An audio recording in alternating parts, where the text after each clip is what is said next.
Good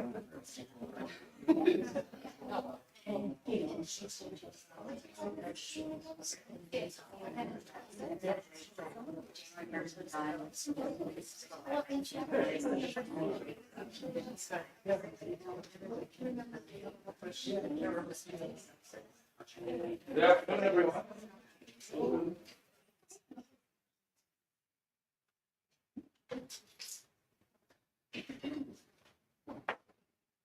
I don't know what I'm more excited to talk about, health insurance like I just did for the last hour, or books.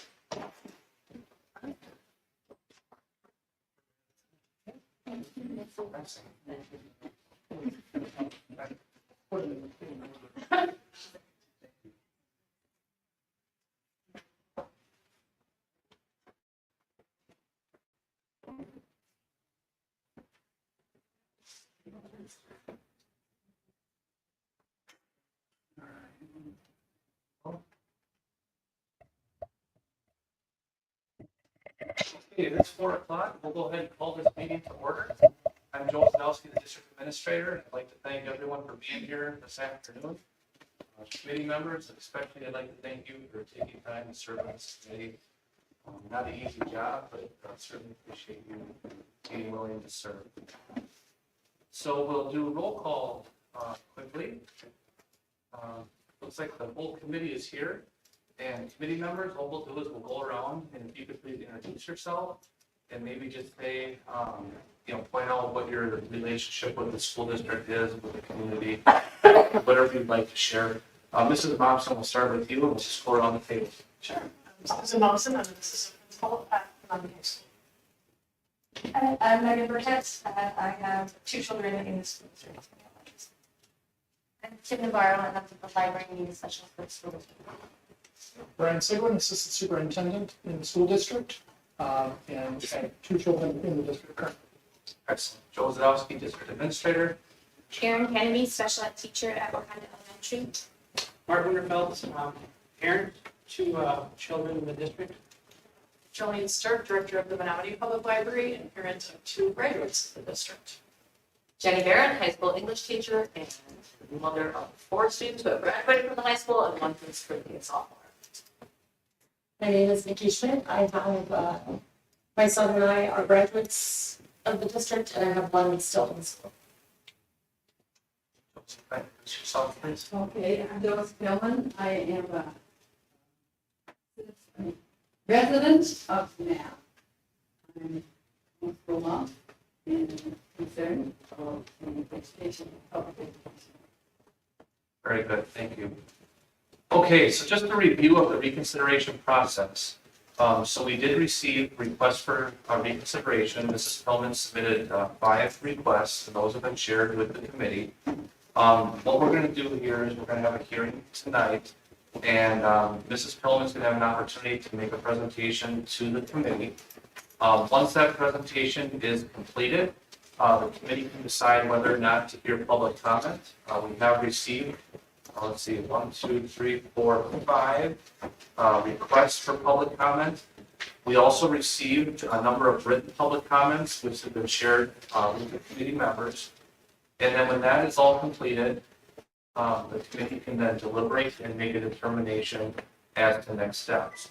The 4 options that the committee has is to retain the material under reconsideration for general student use, make material available on a limited basis for specific classroom use, make material available at a specific level of elementary, middle, and high school, or make the material under consideration no longer available in the district for general student use. Those are the 4 options that are in board policy. Any questions about the process? I have a question. Is it a hearing or a meeting? I heard you say hearing. I think I misspoke. It's a meeting, reconsideration meeting. Any other questions? I do want to point out that I'm facilitating this meeting. I am not a voting member of the committee. So the decision will be made by the committee, not by the superintendent. Okay, if there are no questions, I haven't heard any. The next step will be for a presentation by Mrs. Pellman. Mrs. Pellman, the floor is yours. It is is on? It should be, yeah, if you want to use the microphone, you're welcome. I think you'll push the button to move away. Oh, yeah, then it's on. Okay. Thank you very much for coming. And I really appreciate your time, a lot of time.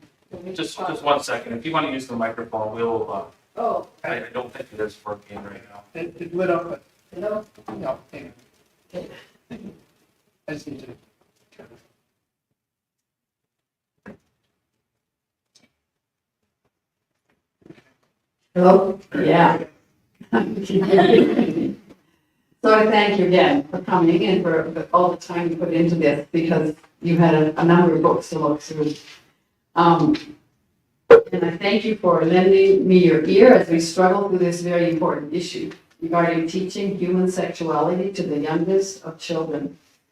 I've been afforded the opportunity to ask you to consider 5 books that I found lurking in the Knapp Elementary School library. I'm going to start with an apology because of one of the books I misnamed, the ABC of Diversity. I called it the ABC of Gender Identity. So I hope you looked at the right book. And I was looking at it, it was misnamed. Okay, and I will list the other books. It Feels Good to Be Yourself by Teresa Thorne. Love Makes a Family by Sophie Beer.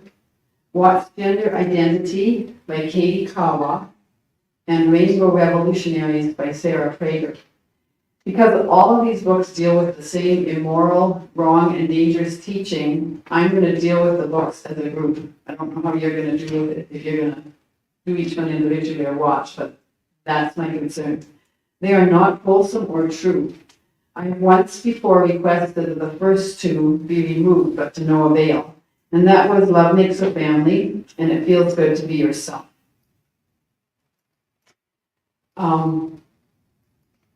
To state my case for their removal, the removal of all, I believe we need to understand the policy on human sexuality that exists in our present educational institutions, and specifically in the SDMA.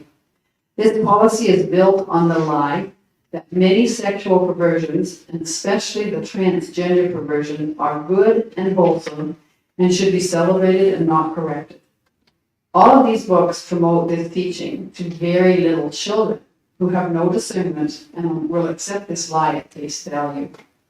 The dangers of teaching children lies as truth are manifold. In the area of arithmetic, if you teach a child that 1 + 1 is 3 today, and that 1 + 1 is 2 tomorrow, confusion reigns. Or maybe you keep teaching the lie. How is that going to play out in the real world? Your recipes won't turn out, your computer programming will fail, your construction project will crumble. Or maybe you teach scientific lies or lies about history. These lies will have dire consequences down the road. Our little children must be taught truth in every area of study, and most certainly in the area of morality. We as a community must be able to trust the educational professionals to choose wholesome books that reinforce truth in every area of study. This true and wholesome foundation must be taught to our little children, just as certain as they must be taught that 1 + 1 = 2 every day. Teaching the truth about human sexuality when it is age appropriate will lay a foundation for strong and moral families in which to raise moral, productive, kind children. In contrast, these 5 books are immoral and they teach lies as though they were true. Now, for a real-life example. Chloe Cole lives in California, but in April of 2024, she came to speak here in Menomonie at UW Stout about her journey of transitioning and then detransitioning. Chloe wanted us to know the harm that was done to her by educators in a public school who told her a lie.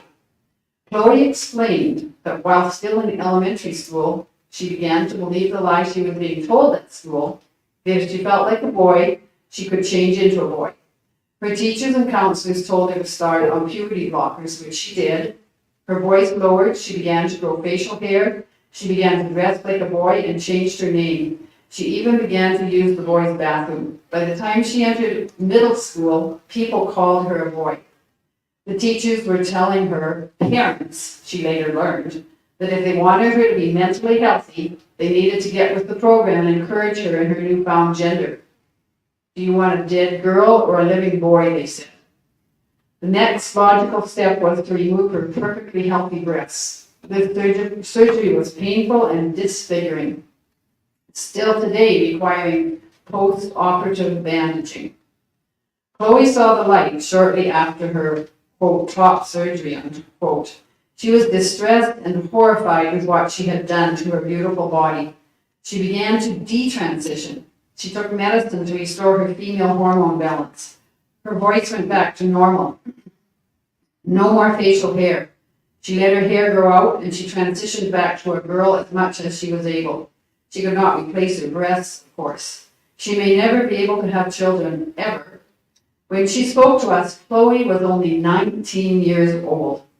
She was mistreated and lied to by her trusted teachers, starting in elementary school. She deserved to be told the truth, as do our NAP elementary school children.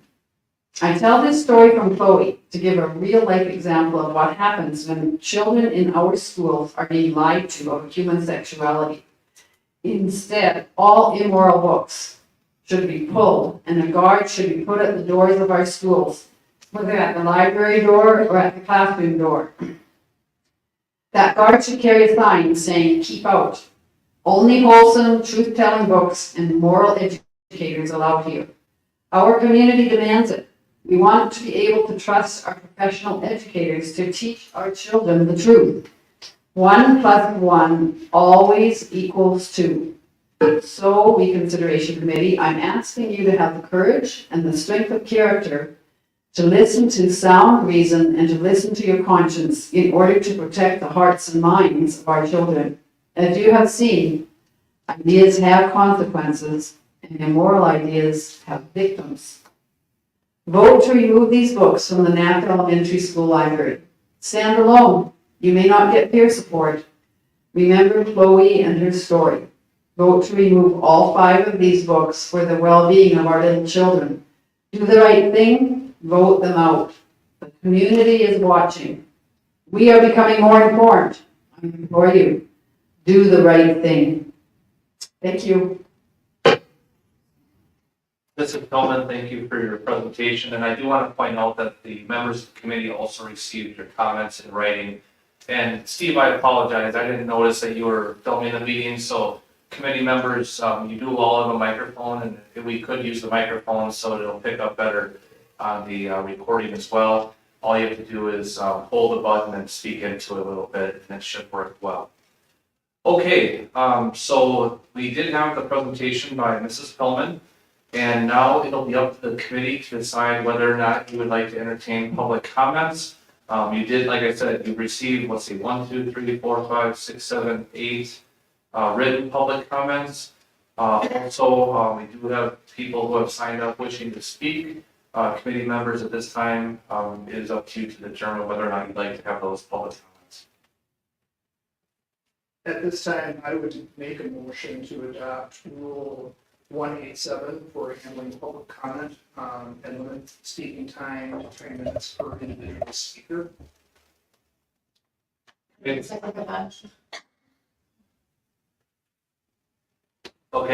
we have a motion by Brian, a second by Jolene, and just to clarify, you'd be adopting the same rules that the school board uses for school board meetings. For comment. Any discussion by committee members? Okay, so hearing none, we have a motion by Brian, a second by Jolene. All in favor, signify by saying aye. Anybody opposed?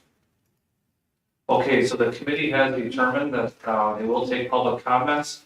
Is there anybody there that filled out a sheet that did not get brought up to the front? Okay, we'll go in order then. And yeah, Mrs. Pillman, that'd be great if you could slide the microphone over. Thank you. So the first comment then will be by Michelle Reed. Michelle, if you want to come up and just state your, you don't have to say your full address, but state your relationship with the school district. Public comment by Rule 187 is available for anybody in the school district. And we'll have 3 minutes. My name is Michelle Reed. I'm a parent of student in the district.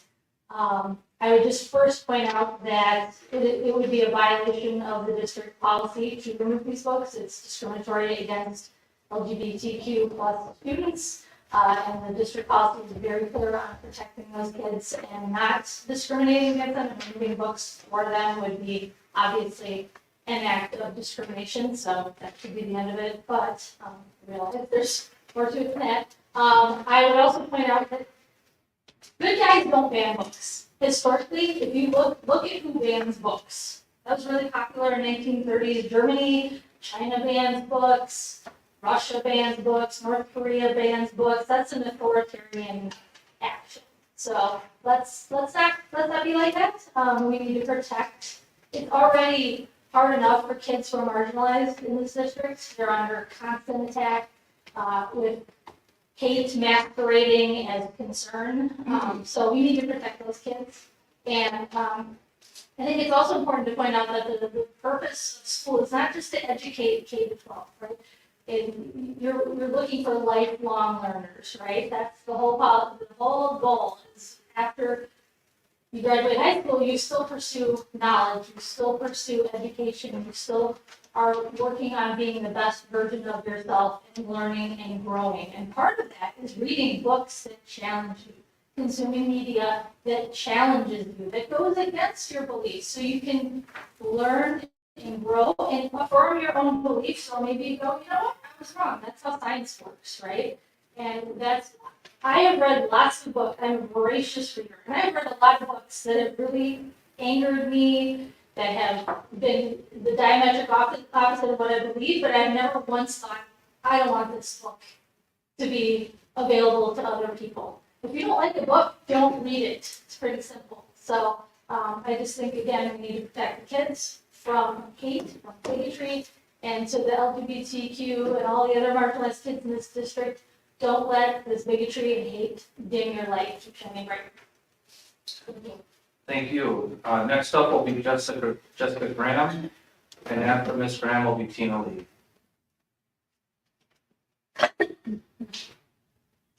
Hello, I'm Jessica Graham. I'm a community member here in Menomonie. I live here too.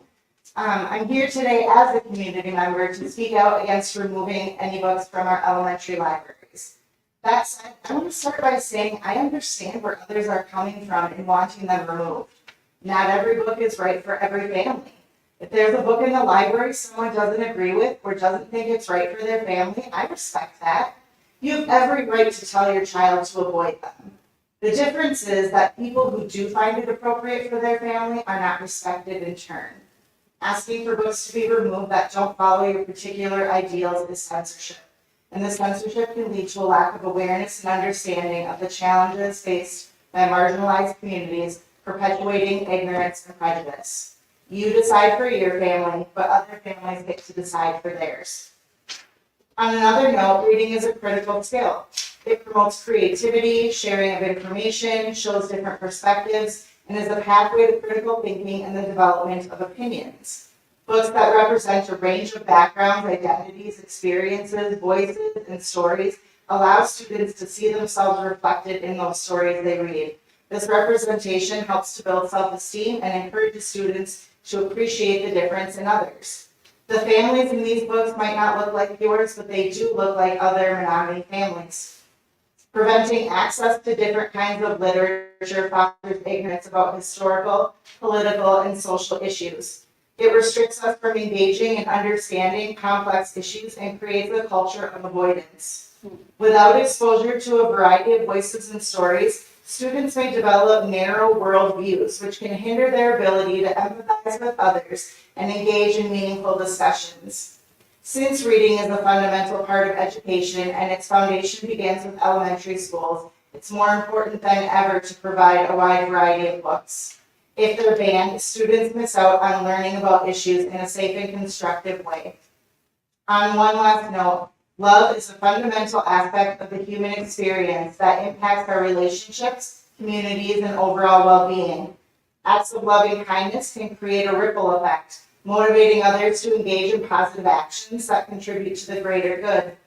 By providing different examples of familial love, We nurture a sense of belonging and solidarity, which can be crucial in tackling pressing global challenges. There is no shortage of global challenges right now. So why are we spending all our effort on banning books that show love, especially love within family?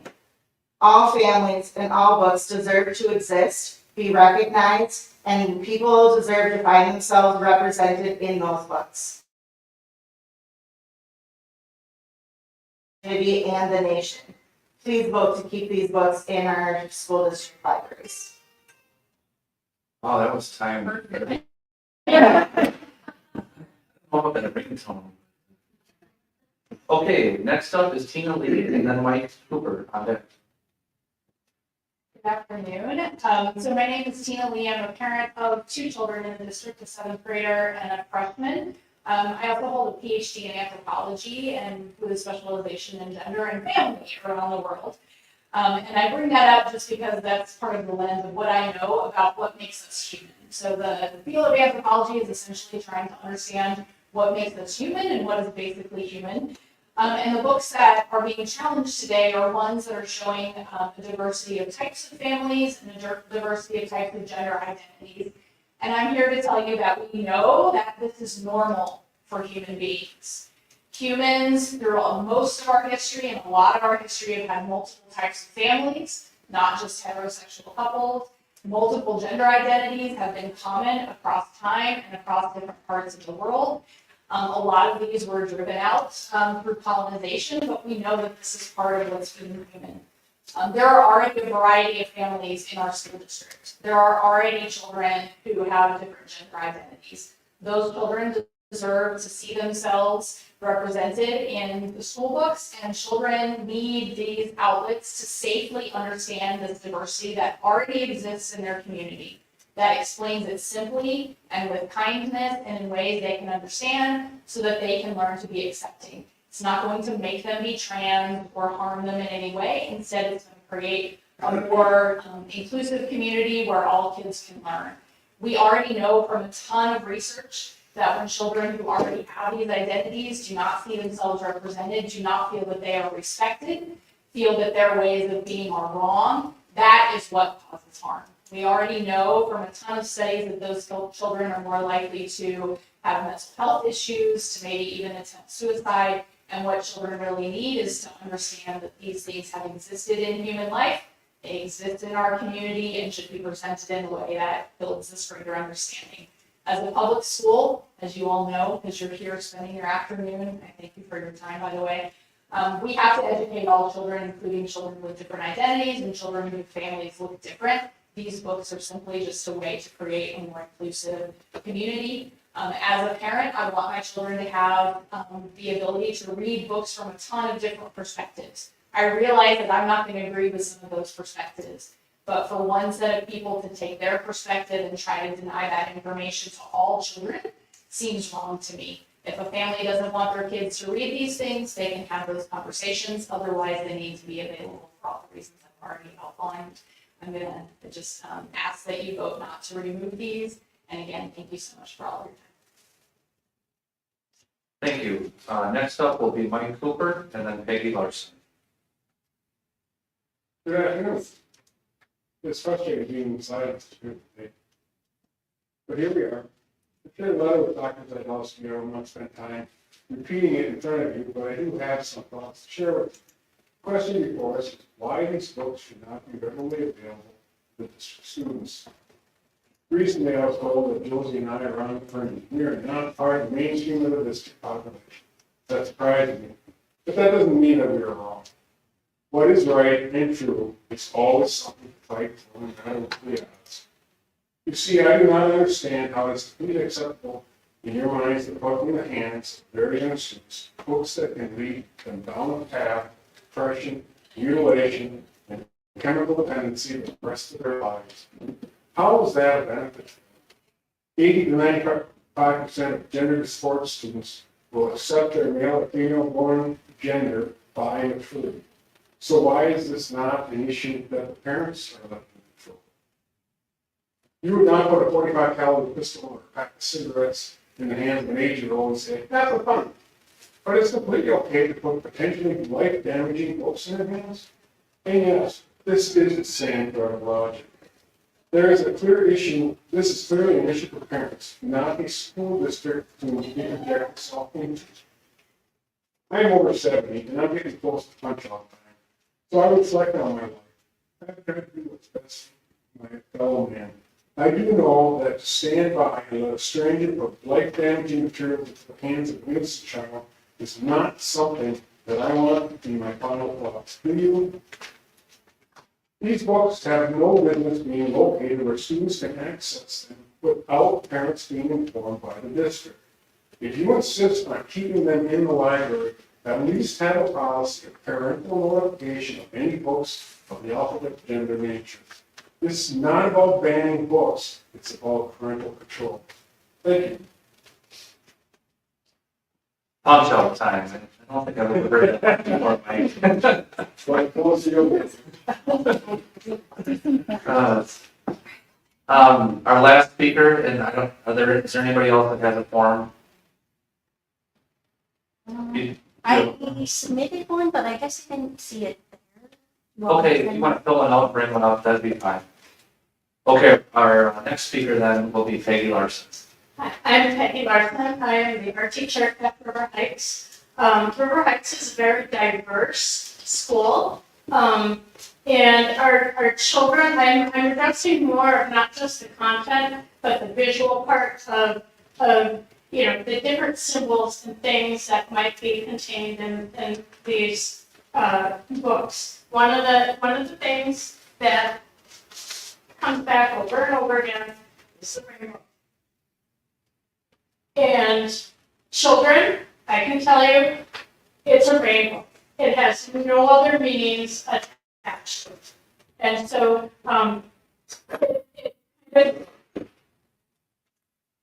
it bothers me that we kind of, as adults, attach those meanings to things when children do not have any meaning other than what makes a rainbow. And I use it as a way to teach children not about gender identity or not about families, but the joy of painting, the joy of color mixing, the joy of making art. And for us adults to attach those meanings that are adult meanings, it goes way above the heads of the kids. What happens when we start banning those books? Do we start banning books that have all rainbows in them?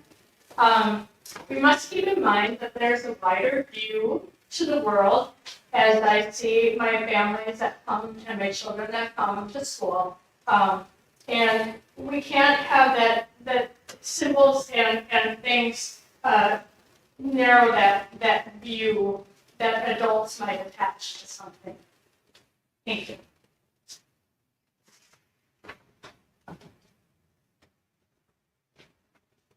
And did we have one more person that would like to speak? Please. Thank you. And our last speaker will be Amanda Kellogg. Public schools unite us. They do not exclude. My name is Amanda Kellogg, and I am employed by the school district of the Menomonie area. I have worked as the library media clerical at Downsville and Knapp Elementary for the last 5 years. I'm going to be talking about one book in particular, but I don't want any books. During my first year in this position, one of my principals asked if the library could purchase books showcasing diverse families. One of the books I chose was Love Makes a Family. Our schools have students who are raised primarily by their grandparents. That is illustrated on the cover. Interracial and biracial families are a part of our school district. That is beautifully illustrated in Love Makes a Family. Students and staff members in the SDMA come from loving, same-sex parented families, and that is also illustrated in Love Makes a Family. In a public school, every student deserves access to positive representation of self. A taxpayer, community member, citizen does not have the power to tell the parents of the students of the SBMA how to parent. Thank you.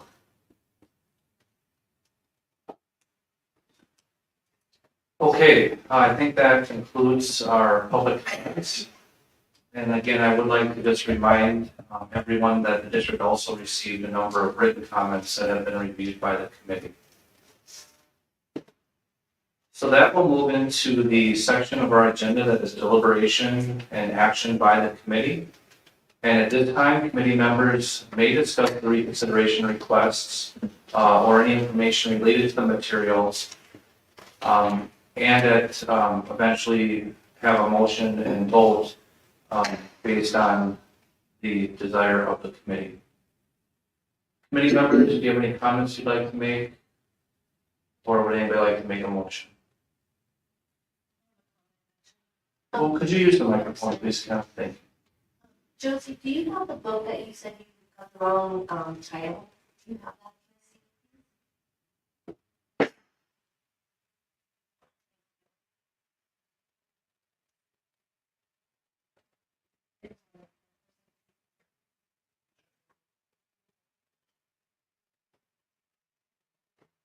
Any other questions or comments from committee members? I'm wondering if there is anything specific in the district policy about reconsidering the same title multiple times, or if there's a deadline. Good question, and we actually had that question earlier. I'm gonna just take a second and pull out the policy so I can cite it specifically.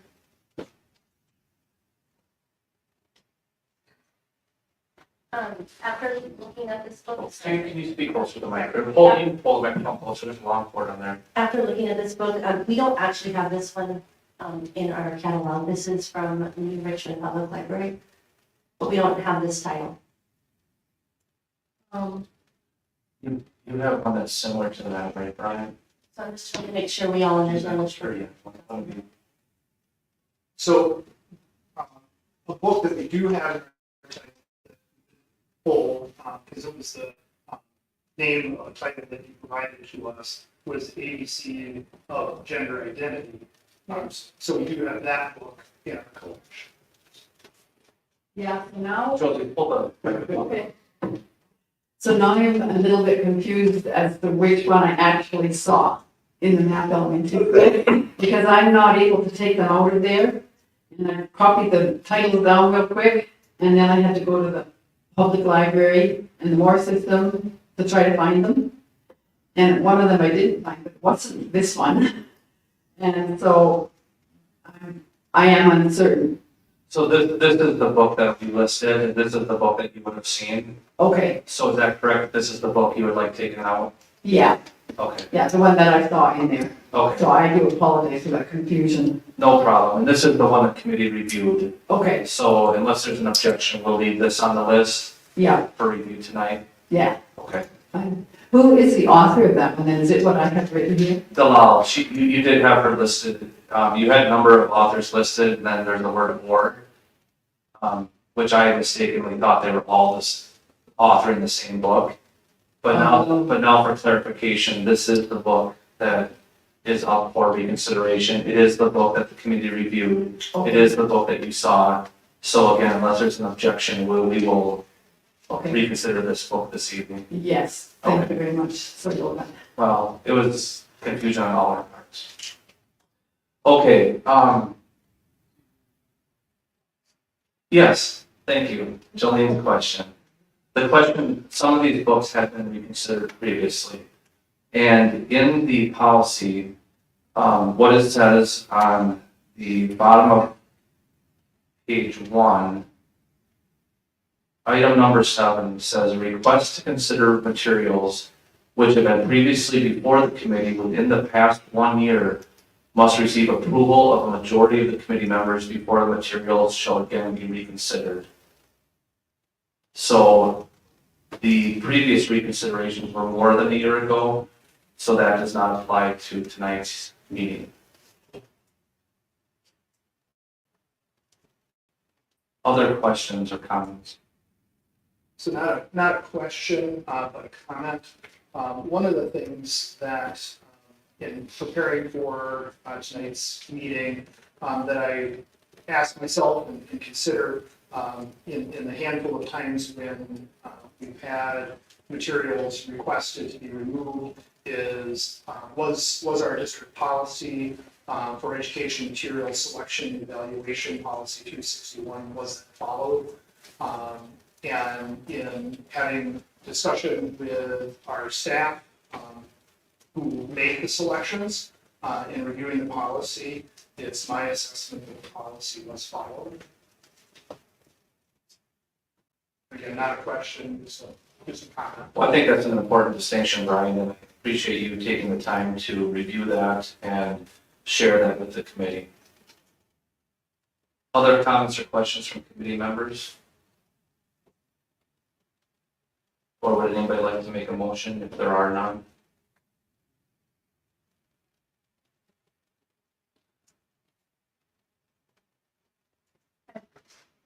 I have a question. Do we have to do each one individually or can we as a whole?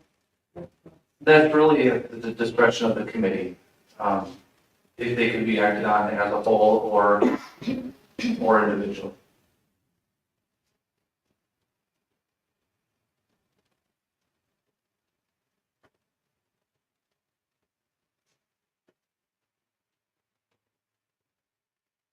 So what are 4 choices? The committee can retain the material under reconsideration for general student use. The committee can make the material available on a limited basis for specific classroom use. The committee can make material available at a specific level, elementary, middle, or high school, or the committee can make the material under consideration no longer available in the district for general student use.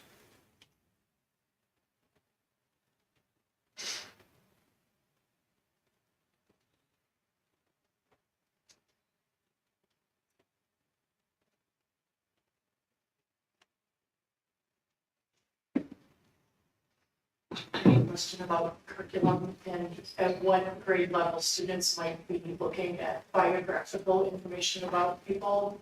Is that something that you would find at a 4th, 5th grade level, or would that be more appropriately sent up to 6th, 7th, 8th graders? So the answer to that question would be at elementary level, we would have times where as part of the curriculum, students would be reviewing biographical information that's presented, and also doing some of their own research as well as middle and high school. And just to clarify, none of these titles are required reading for any grade level for any curriculum or instruction, is that correct? That is also correct.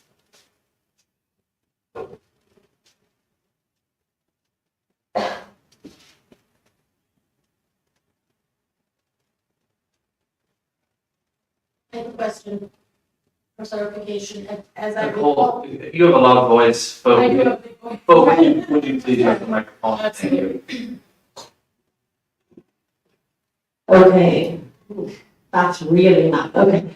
Parents can choose to contact the library and deny access for their children for any book they choose, correct? Okay. Just in case it didn't pick up on the video, the answer, go ahead. Yes, that is correct.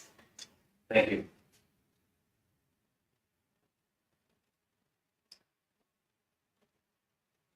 And a question for Kim, because you work with the elementary population, correct?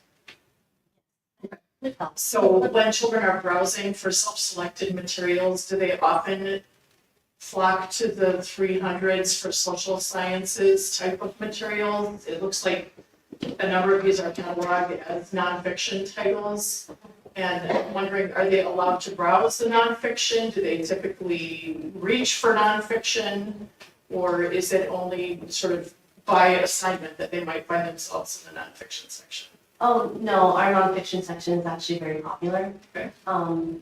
It is not, it's not a Dewey Decimal System. We use like buckets for topics. They pull the buckets down, they browse, put it back. It's a kind of free for all in there, yeah.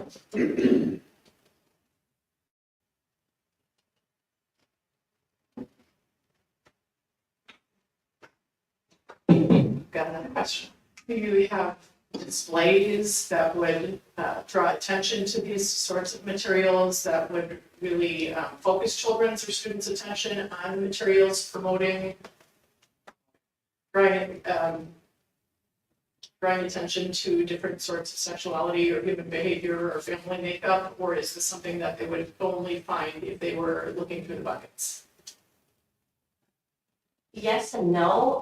I know we will pull books from all walks of life and just display them together, but I don't think we actually focus in on LGBTQ necessarily. You know, when we're doing multiculturalism and anything like that, and yeah, they might have something there, but we don't like focus in on making an LGBTQ book or.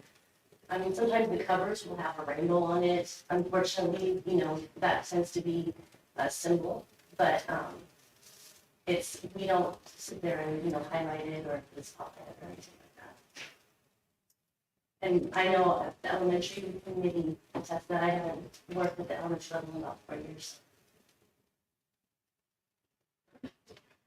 Yes, I would agree. So I work in the elementary. I've been a part of check out books for children before. So while Kim said it's kind of a free for all, I think that's the beauty of allowing children to gather the books that are of interest to them, to have that availability. We've gone from censoring, it's in a way censoring books, but censoring what they're getting. So I previously taught first grade, so in times we may have said no Harry Potter or a big thick book. It's the only big book I can think of right now. You know, like that wouldn't be necessarily a first grade level.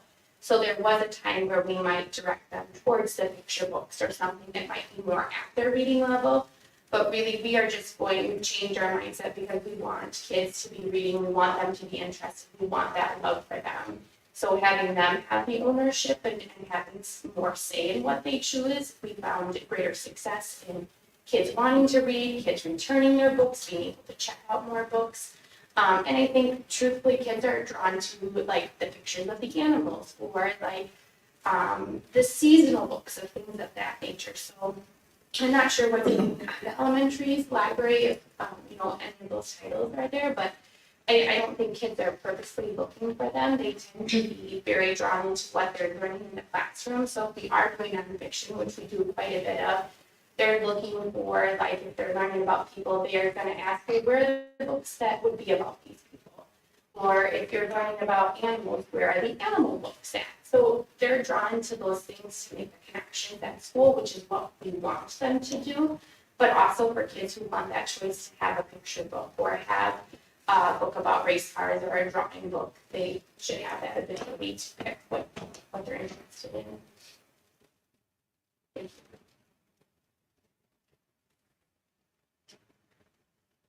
And I'm sorry, I'm going to ask the question. So in the book bins and maybe,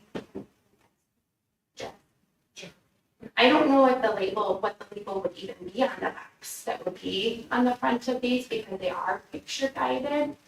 We have a diversity bucket. We have a gender identity bucket. We have multicultural.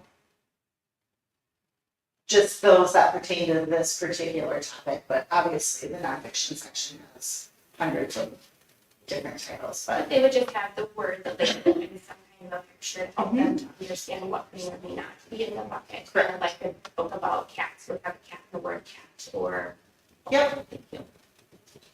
As long as we're asking questions, I know one question I had was about how many books are in the NAP library? 6,000. Okay. If you add to the label with the pictures on the buckets, if you will see if there's a little picture here, that is also on the bucket as well.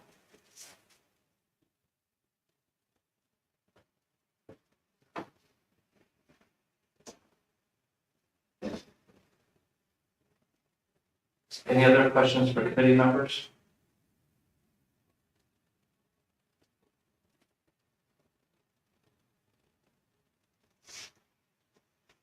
Well, committee, what would you like to do? Let's vote. Yeah. I motion that we, you know, I forgot the motion. Retain the materials for accessing our libraries for general use. Okay, so we have a motion to retain the material under reconsideration for general student use. And just to clarify, are you talking about all the books that are on reconsideration for? Yes. Okay, so we have a motion by Nicole, I'll second. motion by Nicole and a second by Brian. Is there any further discussion?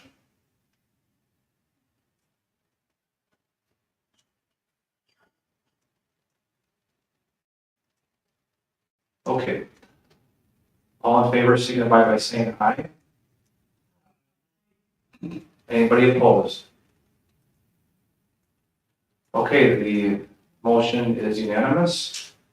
And unless there's anything else, this meeting is now adjourned. Thank you.